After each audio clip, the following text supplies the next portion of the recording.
արդեն անցնենք մեր ասուլիսին, նախաբան, եթե ունեք պարոն Մխիթարյան և Տիկին Գասպարյան, կարող եք և անցնենք հարցերին։ Ողջույն, հարգելի ընկերներ, ոչ վաղ անցյալում, դեռևս 2025 թվականի հոկտեմբերի 23-ին Շիրակի մարզի ընդհանուր իրավասության առաջին ատյանի դատարանի կողմից ակնհայտ ապօրինաբար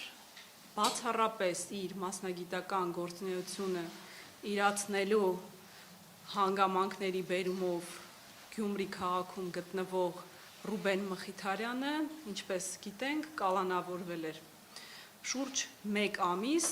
գտնվեց ապօրինի կալանքի տակ և 2025 թվականի նոյեմբերի 18-ին մեր եզակի դատավորներից Ռուբեն Ռշտունու արդար դատական ակտի շնորհիվ Ռուբեն Մխիթարյանը, իմ գործընկերը, այսօր գտնվում է այստեղ մեզ հետ և նախ հրապարակավ շնորհակալություն եմ հայտնում իրական արդարադատություն իրացնող եզակի դատավորներից Ռուբեն Ռշտունուն, ում արդարադատությունը հեռախոսակապի միջոցով չի, ով արդարադատություն չի իրականացնում SMS հաղորդագրությամբ, եթե անգամ ստանում է հաղորդագրություն, ապա այն չի կարդում կամ անտեսում է։ Ռուբեն Մխիթարյանի գործը առանձնակի էր այնքանով, որ իմ գործընկերը բացառապես, հարգելի ընկերներ, իրացրել է իր մասնագիտական գործունեությունը։ Դրա մասին ավելի մանրամասն կներկայացնի ինքը և ես իմ պրակտիկայում կրկին պետք է խոսեմ, որ չենք ունեցել նման դատական ակտ, կալանքի միջնորդություն, երբ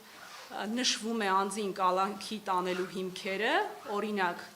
կ.ա, կ.բ, կ.գ, բայց թե ինչի համար անձը օրինակ կխոչընդոտի, կխուսափի, բացառապես միայն ա. բ. Եվ այդ պայմաններում Ռուբեն Մխիթարյանը ապօրինի գտնվեց շուրջ 1 ամիս անազատության մեջ։ Եվ Ռուբեն Մխիթարյանին մասնագիտական գործունեությունը իրացնելիս ոչ միայն որպես փաստաբանի մասնագիտություն, այլ նաև փաստաբանական համայնքի ողջ համայնքի,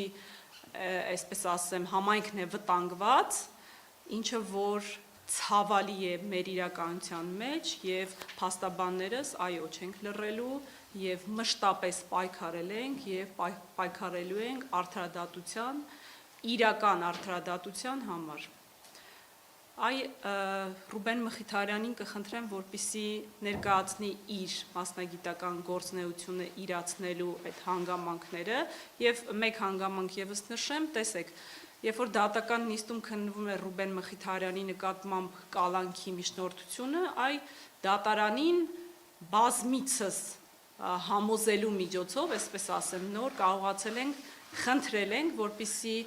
այն տեսագրությունը, որը մինչ Ռուբեն Մխիթարյանի նկատմամբ կալանքը կիրառելը շրջանառվում էր դեռևս սոցիալական կայքերում, որպեսզի դիտենք դատական նիստում և